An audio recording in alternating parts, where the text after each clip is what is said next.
To me, the best point guard of all time is Magic Johnson, and right behind him is Isiah Thomas. No matter how much I hate him. Me behind the scenes apologizing or asking your friends to apologize, right? You got on national television and you called me an asshole, and then you said you hated me. Michael Jordan is speaking to the media, and right now, the wasted career label is not about talent or rings or MVP trophies.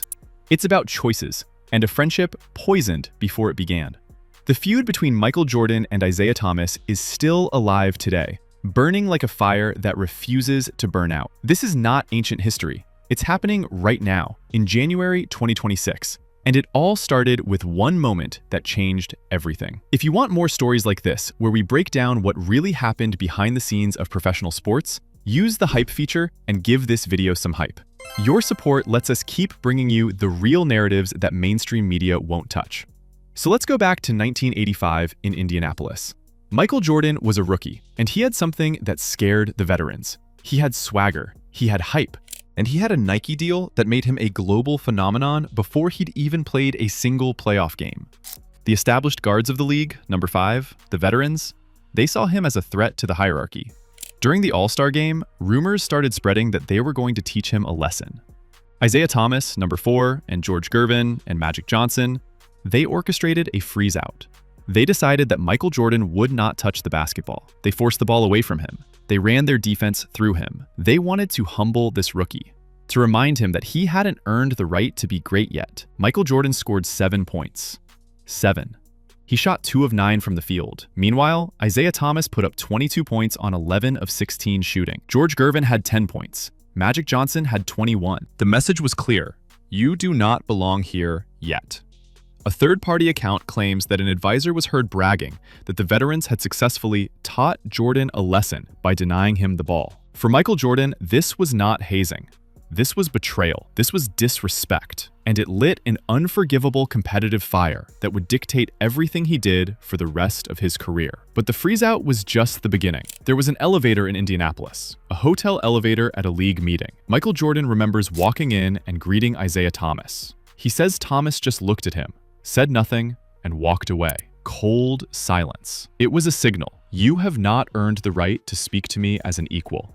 Isiah has denied this story for decades. In 2022, he told Jordan to stop lying about it. But that contradiction shows you the problem.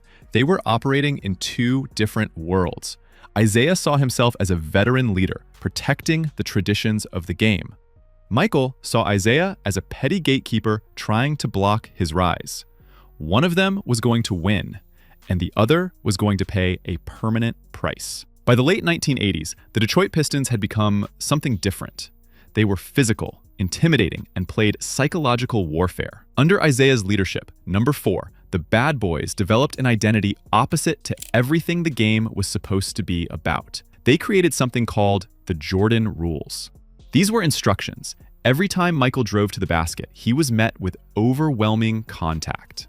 You nail him, you wear him down, you make him hurt, force him left, push him into traffic, make him question whether it's worth playing at all.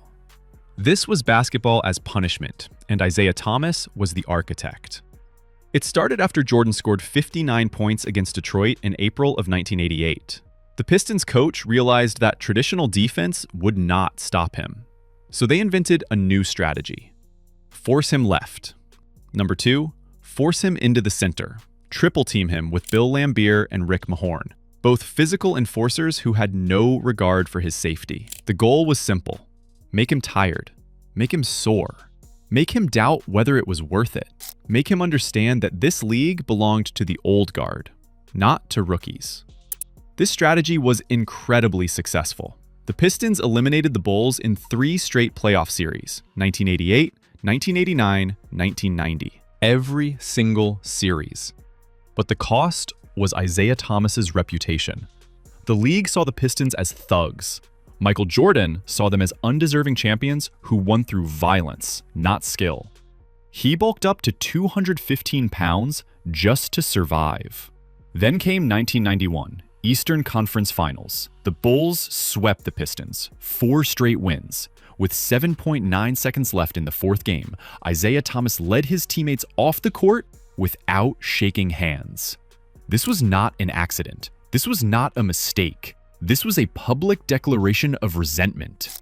Some of his teammates stayed to shake hands. Joe Dumars, number 1, stayed. John Sally stayed. But Isiah didn't. Michael Jordan saw this as the final insult. When he watched The Last Dance years later and saw Isiah trying to defend it, Jordan said it proved he was an asshole. Isiah would spend decades claiming that post-game handshakes were not a tradition in the NBA, that Bird and the Celtics didn't do it. But the damage was done. The image of him walking off while his own players shook hands became the smoking gun. The real execution came in 1992. The Dream Team was being formed. The greatest basketball players ever assembled on one team for the Olympics. And Michael Jordan made a phone call to Rod Thorne. He said, "I will not play on this team if Isiah Thomas is on it." Every failure reinforces the narrative. Isiah Thomas brings discord, not unity. This is what happens when talent meets poor choices and ego. You can be one of the greatest small guards ever to play the game, and it still will not be enough if you burn every relationship that matters. Isiah Thomas's real lesson is not about basketball. It's about respect. It's about understanding that your legacy is built on more than what you do on the court. It's about the people you choose to lift up versus the people you choose to push down. And in the elite circles of professional sports, social capital matters more than statistics. And Michael Jordan? He turned that hatred into fuel and became the greatest basketball player who ever lived. He transformed the pain of that first freeze-out into 6 championships, a legacy that will never be overshadowed. That is the real power of choosing your relationships wisely and letting your game speak for itself completely.